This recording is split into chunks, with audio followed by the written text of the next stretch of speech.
Kauza najväčšej automobilky na svete neotriasla slovenským automobilovým trhom. Ľudia kupujú Volkswageny aj naďalej a dopyt neklesol ani po ostatných značkách s naftovými motormi. Keby sme to zhodnotili z pozície tých predošlých rokov alebo predošlých mesiacov, nezaznamenali sme nejaké výrazné zmeny. Celkové trh rastie, slovenský automobilový, očakávame, že okolo 7 až 8% bude nárast. Napriek pretrvávajúcemu záujmu automobilky môžu mať v budúcnosti problém vyrábať auta s naftovými motormi. Škandál Volkswagenu poukázal na nesúlad medzi hodnotami emisií, ktoré autám namerajú pri ich prvotnom testovaní, a medzi ich skutočným množstvom v reálnej prevádzke. Pri viacerých výrobcoch dosahujú rozdiely až 40%. Európska únia o probléme vie a auta bude prísnejšie testovať a kontrolovať. Od 1. septembra 2017 budú platiť už nové pravidlá, ktoré sprísnia testovanie vozidiel, ktoré už bude založené priamo na výsledkoch, ktoré sa získajú priamo pri jazde na ceste. Automobilky majú už teraz problém dodržať limity, ktoré nastavila Európska únia, a v nasledujúcich rokoch budú ešte nižšie. Tieto automobilky jednoducho budú musieť zosúladiť svoj výrobný proces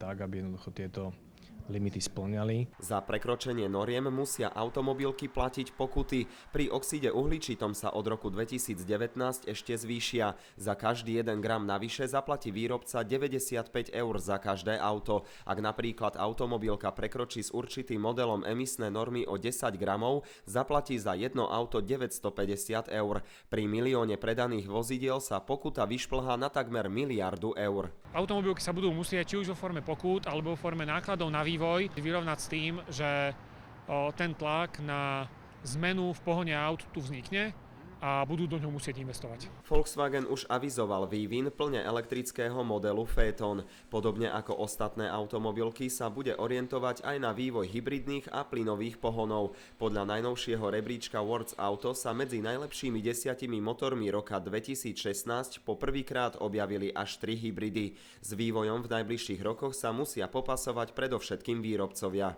Budú musieť stále brať do úvahy to, že budú potrebovať tie autá predávať. Automobilky tak budú musieť vyrobiť auto, ktoré nielenže spĺňa všetky normy, ale zákazníkovi sa páči, dobre sa mu s ním jazdí, má nízke prevádzkové náklady a nestojí veľa. Kristián Čekovský, RTVS.